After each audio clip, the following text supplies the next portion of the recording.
there has to be a need, right?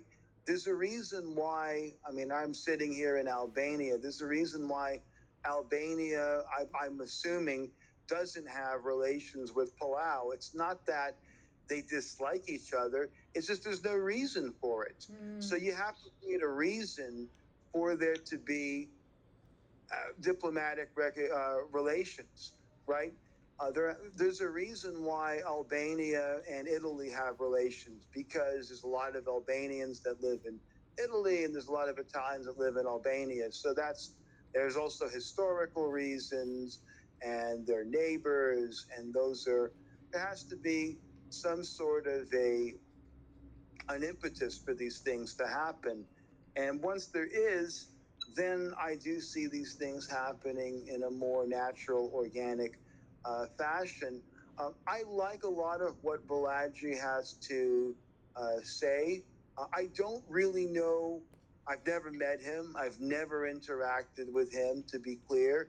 I know plenty of people that have, and I've known people that have been funded by him or his team, I should say. Um, he seems to be a force for good. He certainly shined a lot of light onto what many of us have been doing. He's brought a lot of people into this whole fold, so I certainly respect that.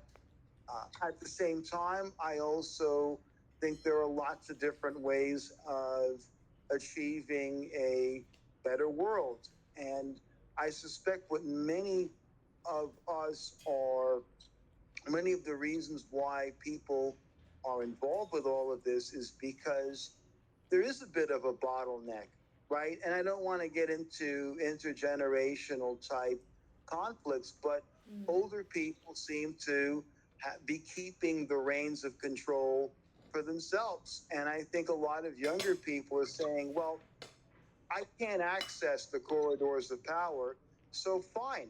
I'll set up my own, there you go, parallel system, my own parallel structure, because I'm not going to wait for the old generation to leave office or leave power. I'm just going to build my own. And I think that's a great attitude. Sometimes you have to bypass the system if the system's not giving you a fair shake or letting you play. And so it's like you're at school, you're a little kid, you're a small child, and nobody's letting you play football or soccer or baseball or basketball. Fine, then play your own game. And I think that's what a lot of us are doing is we're saying, well, I didn't get picked for the I didn't get picked for the football team. Maybe my friend didn't get picked for the football team. So we'll create our own team. And I think that's what we're doing here. And there's nothing wrong with that. And maybe when our team gets good enough, maybe the other teams will want to play with us. So I suspect that's probably what's going to end up happening in this realm that we're inhabiting. And so there's that. Yeah, yeah, that's good, very good point. I also been seeing this movement as a way to later on advise or um, help governments to change and shift their ways because the change is inevitable. We know that. So, what's the role in technology in all of this? Do you believe that we need a blockchain, for that, and in which to which extent? I mean, yes and no. A lot of the things that I was involved with predate January 2009 when the Bitcoin blockchain came online. Maybe there were blockchains before Bitcoin. I don't really know. I don't think there were. I know there was, the Merkle tree and things of that nature. Certainly, people had digital payments before then. There was the attempt with eGold, which probably spurred the creation of Bitcoin. That's certainly one theory. And I think there's some truth to that, although I'm not 100% certain. Right. So, yeah, blockchain can be very helpful in organizing. So you have a transparent blockchain, like, for example, Bitcoin. So for those that want to go the radical transparent route, there's Bitcoin's blockchain. Perhaps if you're more into privacy. Certainly, the likes of Monero, which is not perfect, is an option. I'm not a Bitcoin maximalist, although I lean very heavily toward Bitcoin for many different reasons, and so I think that different chains can have different applications and purposes that can potentially help. I understand that there are those that postulate that having decentralized communities constructed from a blockchain can be helpful. It's a lot harder to censor, it's a lot harder to go after a decentralized blockchain, and certainly things that are built on a decentralized blockchain that's also well distributed could be a lot harder to clamp down on, assuming there's a concern for that. But I think a lot of stuff can happen offline too. I mean, that's the big thing is, all this digital stuff, electronic, blockchain, and it's great. I love it. I think it makes things a lot easier in some ways, a lot more complicated in other ways. But the face to face human touch is really indispensable because I mean I don't live my entire life online.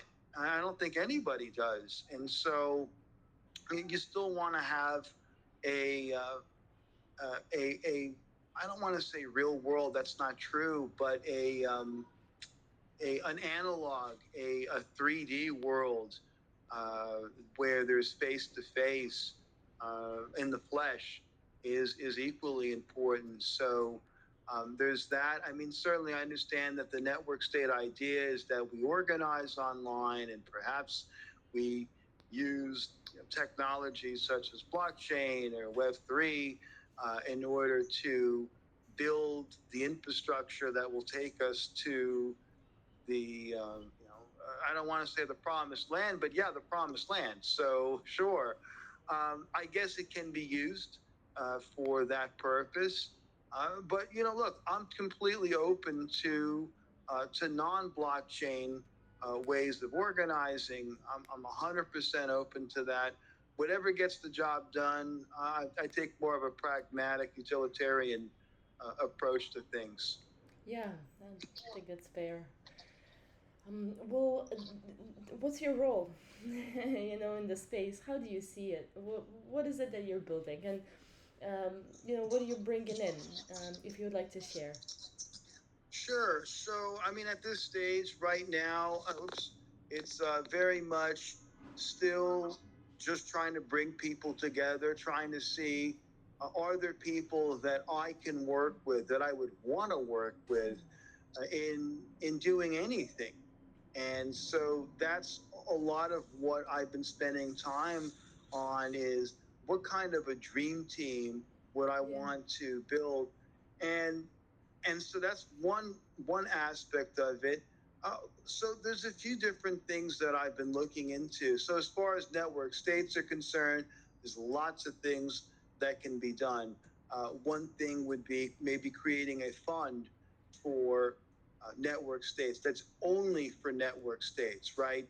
A network state specific fund. I understand that a lot of people that'll be listening to this or watching this are going to say, well, what about Pronamos Capital? Yeah, Pronamos Capital is great.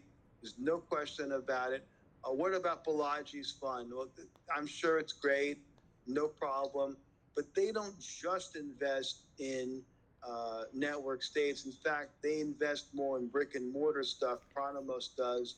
Balaji's fund also does, I think, Web 3.0, different technology type startups. I think he has an AI search engine called Perplexity.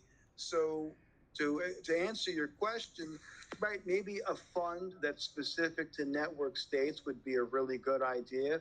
I was on a call earlier this evening with a gentleman who's oddly enough in Prospera, and one of the ideas that we've been floating is, well, there ought to be an investment bank or a development bank for network states, right? So there's a European Bank for Reconstruction, there's an Asian Development Bank. I understand those are statist type creations, but why can't there be a non-statist version that helps fund the creation of network states? Because the thing is this is such a capital intensive industry. And that's something that Volume Evasion, in one of his webinars, he had a particular theme about um, money and raising money and capital. And the thing is, so many people in this industry need to get paid. Let's be real about it. They need to get paid. They need to make money. They need to pay their rent or their mortgage. Maybe they have children. Maybe they have pets. Maybe they want to, I don't know, maybe they just want to eat. I mean, whatever it is. And so there's got to be more capital deployed into this whole sector. So that's something that I'm taking a hard look at is either the creation of a fund or an investment bank or a development bank. I'm looking at other types of activities, like a sort of research lab is one thing that I'm taking a look at, right? Because you have lots of different tech companies. They launch labs. So there's Google Labs. I'm sure Meta, Facebook's parent, I'm sure they have labs. Mm-hmm. And so there ought to be labs and research facilities for those that are experimenting with governance. So that's something else that I'm taking a serious look at. But to really answer the question even more, yeah, I'm fascinated by the creation of new countries. I'm not going to deny that. I'm not going to shy away from that. I think that is a logical extension because so much of what is out there, building new cities, building special economic zones, these are great ideas. I support them. But I also like the idea of going a step further. And that is something that I am, and I have been for as long as I can remember, really taking a deep look into. So, right.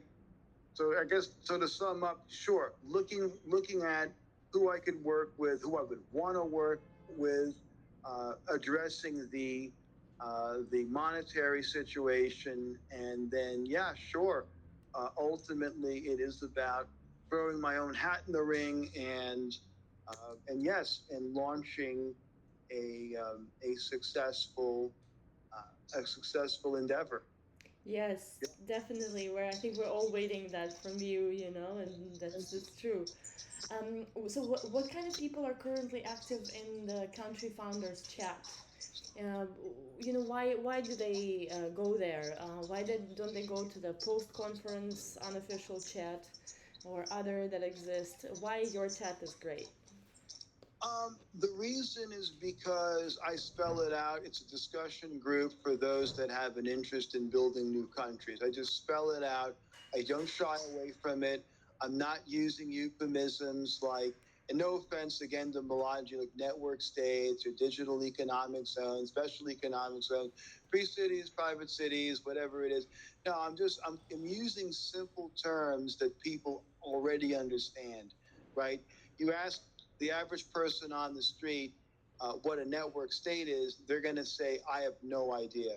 You ask them what a country is, they're going to say, oh, you mean Canada? Right, that's a country. We can, most people would agree that Canada is a country. Belgium is a country. South Africa, they know what it is. They know what citizens are. They know what citizenship is. So it's using just more simple terms that people already understand, not trying to necessarily reinvent the wheel yet. Yet. I'm 100% in favor of reinventing the wheel. I'm 100% in favor of using more precise